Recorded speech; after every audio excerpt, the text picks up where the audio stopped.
10 fake foods that you eat every day.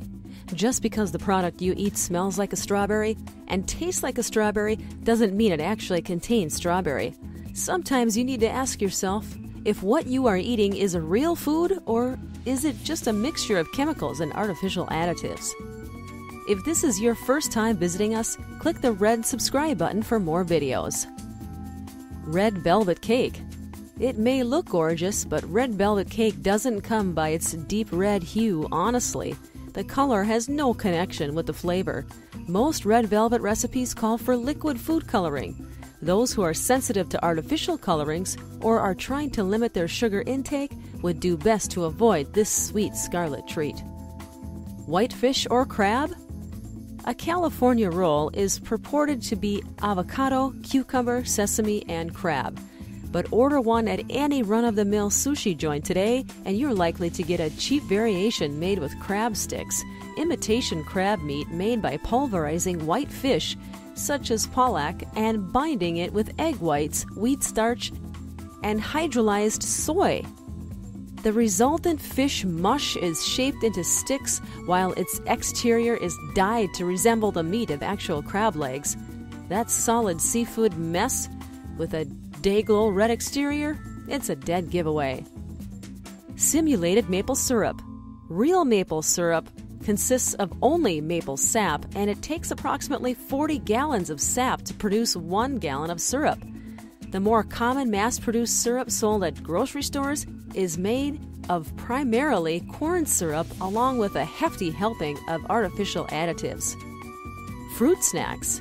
If the snack smells like fruits, it doesn't actually mean that they are really fruits, because they are only a toxic combination of sugar, dried corn syrup, fructose, and maltodextrin, nothing but all sugar. Processed cheese. If you look closely at the packages of processed cheese slices, you'll see they don't actually call themselves cheese, opting for safer and scarier titles like singles and cheese products. That's because the ratio of artificial ingredients has far exceeded any trace of real cheese that may remain. To comply with FDA regulations, processed cheese with less than 51% cheese is not allowed to call itself cheese. Honey. There are no standards right now determining what does and doesn't actually qualify as honey.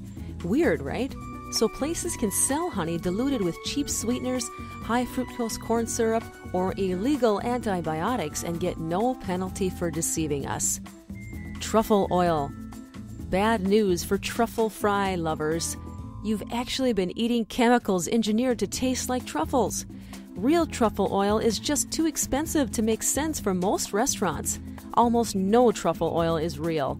Most chefs are fully aware that what they are selling is not a valuable fungi harvested by pigs in Elba, but rather a cheap chemical cocktail from a laboratory.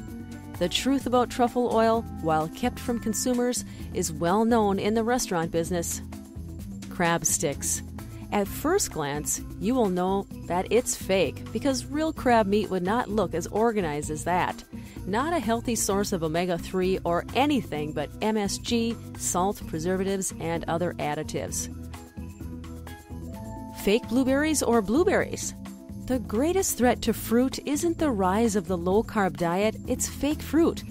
Foods like imitation blueberries actually exist thanks to the concoction of dextrose, palm kernel oil, flour, citric acid, cellulose gum, artificial flavors, and artificial red and blue dyes. Want to avoid falling down a fake berry hole?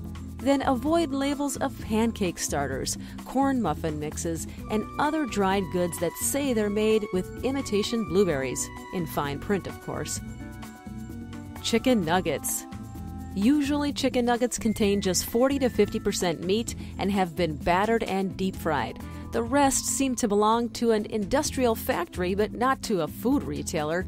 Chicken nuggets are sold in various portion sizes. We all know that white chicken meat is one of the best sources of lean protein. But what has happened is that some companies have chosen to use an artificial mixture of chicken parts rather than low-fat chicken white meat, batter it up, and fry it.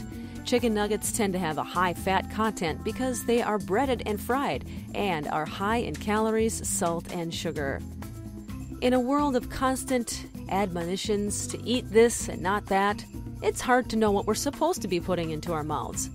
Science flip-flops, experts disagree, and food companies get creative with spin, leaving even the best intentioned among us scratching our heads what to eat. Thanks for watching, and make sure to subscribe for more videos.